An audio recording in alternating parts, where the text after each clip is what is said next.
तो हाँ भाई, कौन सी, आज से स्टार्ट हो रहा है सीजन 3। सीजन 1 भी गया, सीजन 2 भी गया। हाँ थोड़ा बोरिंग था बट कोई ना, सीजन 3 भी आ गया है तो अब कुछ बोर नहीं होगा। आज की सीरीज होने वाली है नल्ले फालतू बेकार बिगड़े हुए छपरी लूले लपाटे चूर मचाते लोंडो के पर, मतलब दी बॉयज। आज से इन लोंडो के सीजन 1 से शुरू करेंगे। तो आते हैं बिना टाइम वेस्टिंग के सीरीज पर, लेकिन डिस्क्लेमर जरूरी है। इस सीरीज का क्रेडिट डिस्क्रिप्शन में पहले ही दे दिया गया है, तो लिंक डायरेक्ट Amazon प्राइम पे खुलेगा। एपिसोड की शुरुआत में दो लड़कियां जो कि सुपर हीरोज के बारे में बातें करते हुए जा ही रहे थे कि तभी उनकी तरफ एक वैन आती है जो कि चोरी करके ले आ रहे थे। उनके पीछे पुलिस भी थी, लेकिन आज घंटा कुछ कर पाते हैं। ये तो सुपर हीरोज की सीरीज है ना, तो आगे दो सुपर हीरो शीशे पर चलकर हवा को चीरते हुए, आगे दोनों हरामी मानुस उन दोनों लड़कों को बचाने और चोरों को पकड़ने इनसे मिलो। ये है सस्ता कैप्टन अमेरिका प्लस डीसी का सुपरमैन का छोड़ा गया फर्टिलाइज स्पम यानी होमलैंडर, और ये है सस्ती रद्दी के भाव बिकने वाली आश्चर्यजनक महिला यानी वंडर वुमन की कॉपी क्वीन मेवी। ऐसे ही करके इनकी टीम टोटल 7 मादर जातों की टीम है, जिसका नाम टीम 07 है। एक ये एक्वामैन का चौथा द डीप, फ्लैश का बाथरूम में फेंका हुआ स्पम, एट्रेन और गायब होती हुई छिपकली, मतलब ये छिपकला ट्रांसलूसेंट, और एक जो एक बच्ची है वो तारों की रोश मतलब स्टारलाइट। बहुत हो गया परिचय, एनीवे आगे बढ़ते हैं। उन चोरों को पकड़ने के बाद हम देख पाते हैं कि ये तो सेलिब्रिटी है। जिसके बाद हम देखते हैं यो को, जो अपने कस्टमर को ही चूना लगा रहा था। चूना लगाने के बाद उसे खाना था पान, तो पान के लिए सैलरी थी कम, इसलिए इस बारे में बात करने के लिए वो अपने सेठ के पास जाता है। पर क्या कर सकते हैं, जिस पर सेठ कहता है कि क्या पैसा फोकट क्या था क्या हमारा। ठीक है ठीक है। तो ये सुनकर योई वहाँ से चला जाता है और अपने काम में लग जाता है। वो काम लगा ही था कि तभी उसकी जीएफ रोबिन वहाँ आ जाती है योई का केबल देखने। केबल नहीं, कम से कम उसे पाइप तो कहो। तो ये साबित करने के लिए कि उसके पास केबल नहीं उसके पास पाइप है, तो उसको लेकर अपने साथ चल देता है। और वो रास्ते में खड़े होकर मतलब साइड में खड़े होकर सारे आम बीच बाजार में चुम्मा चाटी कर ही रहे होते हैं कि बूम, एट्रेन बनकर अजय देवगन रोबिन की पिए योई के थूत पर मार कर कहता है रास्ते में चुम्मा चाटी नहीं बेटा नहीं। बोलो जुबान की।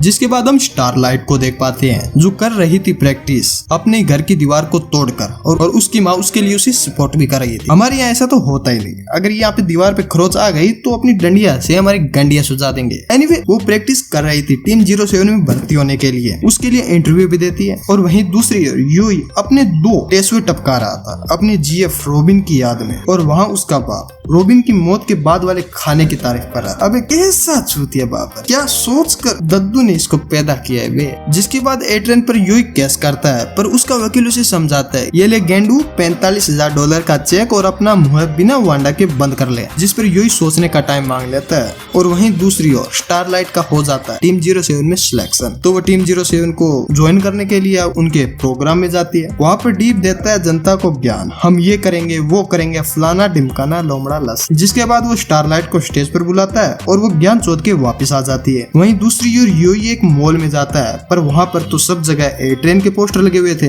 बोलो जुबान की। बोलो जुबान की। बोलो जुबान की। बुरा लगता है भाई आप।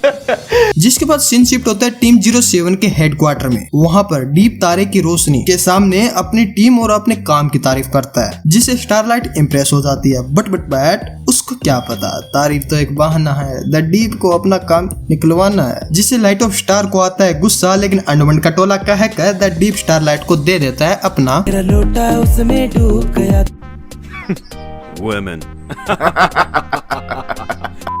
जहाँ से सीन शिफ्ट होता है यूही के उसी शॉप में जहाँ पर आया होता है कहानी का हीरो, नहीं विलन नहीं, आप हीरो ही समझ लो, जिसका नाम होता है कसाई, मतलब butcher, Billy butcher, Kate butcher, Kate कसाई, कुछ भी कहो यार, है तो कसाई। कसाई यूही को कहता है कि मुझे पता है कि किस तरह से एट्रेन ने रोबिन की पिक तुम्हारी थूत पर मारी, तो क्यों ना बैठ के बात करी जाए। तो वो उसे मनाने के लिए अपना FBI का कार्ड दिखाता है, और जो कि होता है फेक, पर यूही को क्या पता, और अपने साथ ले जाता है। रास्ते में कसाई बताता है कि किस तरह से टीम 07 जिन्हें सब हीरो मानते हैं सैकड़ों लोगों की जान ले लेते हैं, पर न्यूज में आने ही नहीं देते क्योंकि वो फेमस है यार। क्या कर सकते हैं इसमें, अब कर भी क्या सकते हैं, हम छोटे लोग, हमारी छोटी सोच, छोटा केबल और छोटा से।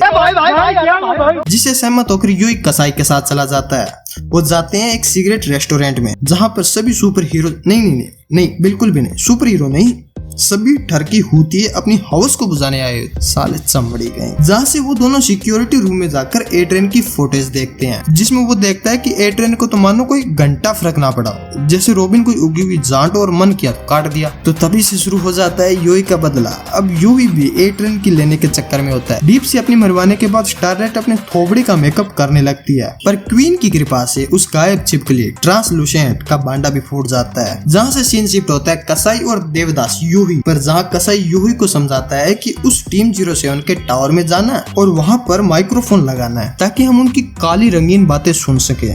लेकिन योई है बिना मूंछ दाढ़ी वाला चिकना, तो ये सब सुनकर उसके टट्टे हो जाते हैं जाम। फिर भी जैसे जैसे कसाई समझाता है योई को, योई गांड फटी में भी मान जाता है। योई पर शक ना हो इसलिए उसे राजीनामे का कारण बताकर जाना था। ए ट्रेन माफी मांगेगा और योई रोबिन वाला केस वापस ले लेगा और $45,000 का चेक अपनी गांड अपनी पीछे वाली जेब के अंदर डाल आ जाएगा। जिसके बाद हम देखते हैं मैडलिन और इस टकले को जो एक डील कर रहे थे। चाय पियोगे? कि तुम मुझे सुपर हीरो दो मेरे शेयर के लिए और मैं तुम्हें $20 करोड़ दूंगा। लेकिन मेडलिन को चाहिए $30 करोड़, जिस पर ये टकला मेडलिन को कंपाउंड वी के नाम से ब्लैकमेल करता है, जिससे मेडलिन को घंटा फर्क नहीं पड़ता। लेकिन कुछ तो बात है कंपाउंड वी में। एनीवे, जहाँ से सीन शिफ्ट होता है स्टारलाइट पर, जहाँ वो पार्क में बैठकर अपनी माँ को अपना कांड बताने जा रही होती है। पर तभी याद आता है कि कांड बताया तो घर जाते गांड टूटेगी, तो वो कुछ बताती नहीं। लेकिन है तो वो भी एक लकड़ी मतलब लड़की, तो बात पेट में पचेगी नहीं। जिस वजह से उसकी मुलाकात योई से होती है, पर वहाँ वो दोनों अपने विचारों का आदान प्रदान करते हैं, पर स्टारलाइट अपनी पहचान नहीं बताती। जहाँ से योई कसाई के पास जाता है और फिर उस वकील को फोन कर कहता है कि ए ट्रेन को माफी मांगने के लिए राजी करें और मैं केस वापस लूंगा। और स्टारलाइट फिर से टीम 07 के टावर में जाकर अपनी पहली मीटिंग ज्वाइन करती है और डीप को इशारों में समझाती है और उसे कहती है अगर आगे से टच किया तो कांड मार लो। वहाँ से सीन शिफ्ट होता है कसाई और योही पर। कसाई योही को प्लान समझाता है कि माइक्रोफोन कैसे लगाना है, जिस पर योही भी मान जाता है और फिर टावर में जाता है सिक्योरिटी को चकमा देकर, और वो जाकर वहाँ पे बोर्ड रूम में बैठ जाता है। सारी टेंशन की वजह से योही को मूत्र विसर्जन की इच्छा होती है कि तभी ए ट्रेन आता है, जिसे देखकर योही के टट्टे फिर से जाम हो जाते हैं। बोलो जुबान केसरी। जैसे जैसे योही टट्टो को संभालता है और फिर ए ट्रेन से हाथ मिलाता है, ए ट्रेन माफी मांगता है और चला जाता है। लेकिन योही को करना था मूत्र विसर्जन, तो वो साइन करने से पहले चला जाता है बाथरूम में। वहाँ पर वो अपने फोन से वो चिप निकालता है कि तभी वो चिप नीचे गिर जाती है। तभी कहता हूँ मत हिलाए, ज्यादा हिलाना सेहत के लिए अच्छी बात नहीं है। देखो भाई अब चिप नीचे गिर गई, अब किसी को पता लग गया तो इसकी तो फट जाएगी ना, इसकी फाड़ देंगे लोग। लेकिन फिर भी गांड फटी में भी वो उसे उठाकर चला जाता है।